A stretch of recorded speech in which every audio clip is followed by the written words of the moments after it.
Hi, my name is Shabna Makrami. I'm a senior immigration practitioner at Nair & Associates. You may wonder to yourself, why was I denied entry into Canada? You might have arrived at the port of entry asking admission into Canada, and the port of entry officer might have refused your entry. And you might have asked yourself, why did this happen?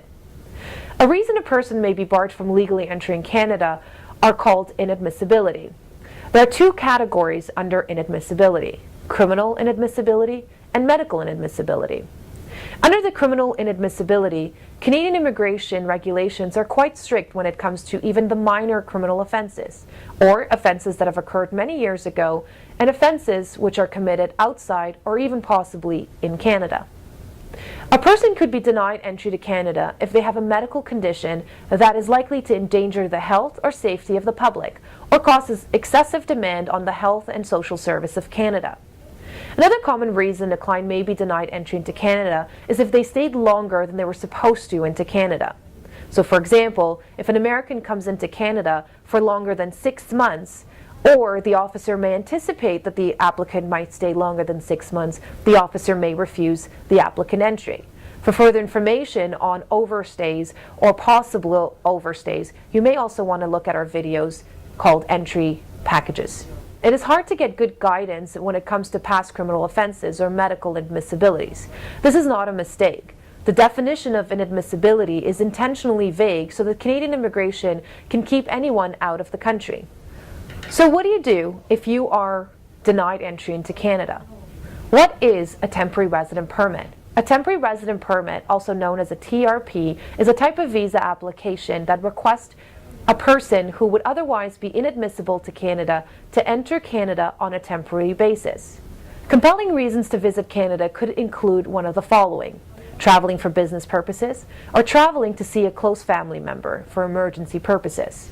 In certain circumstances, someone who has filed for Canadian immigration, so permanent residency, might also want a temporary resident permit to allow them to stay in Canada while their PR application is being processed.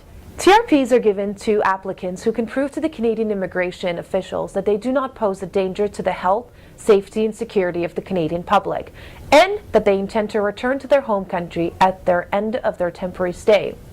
This last part is an important consideration for TRPs. A TRPs can be issued for any length of time for a maximum of 3 years. The length of stay allowed on a TRP will vary based on the reasons given by the applicant for their stay in Canada.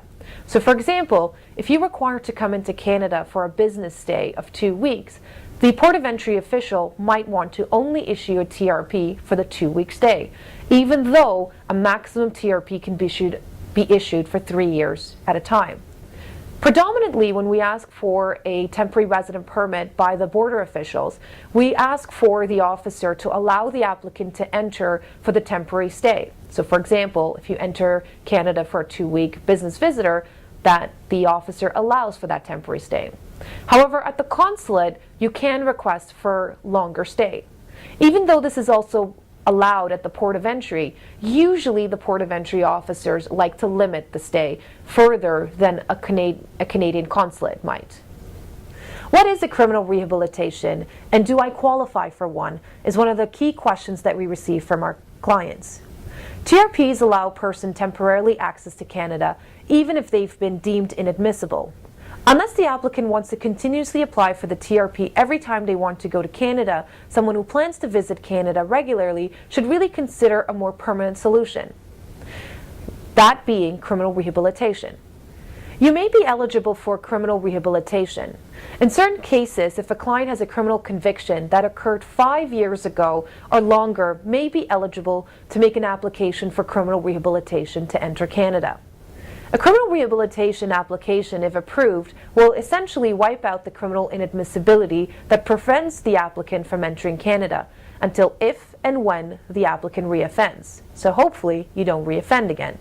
It is important to note that certain offenses make an individual inadmissible until 10 years have elapsed since a sentence has been served. Just some closing thoughts on TRPs and criminal rehabilitation. The two main reasons a person can be deemed inadmissible as discussed into Canada are due to medical inadmissibilities or criminal inadmissibilities. To temporarily overcome your inadmissibility, the applicant should apply for the temporary resident permit to show that they are not a danger to the public and that their intention in Canada is temporary. To be able to enter Canada in the future without constantly applying for the TRP, a person may want to consider criminal rehabilitation. Once the criminal rehabilitation is issued, essentially it wipes out your inadmissibility until if and when the applicant reoffends. If you would like our assistance when it comes to temporary resident permits or criminal rehabilitation, do contact us. Thanks so much. Until next time.